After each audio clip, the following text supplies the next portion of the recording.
Minga Kikan, jefa.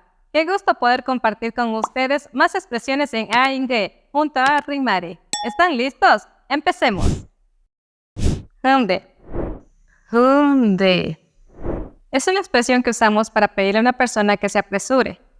En castellano sería rápido, apúrate. Por ejemplo, estoy yéndome a una tienda con mi hija y ella viene lentamente y yo le digo, rápido, apúrate, hunde. Otra expresión, nuez. Nuez.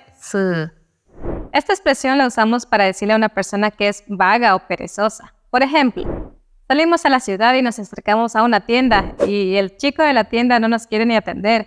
Y le decimos, qué perezoso, qué vago, nuez.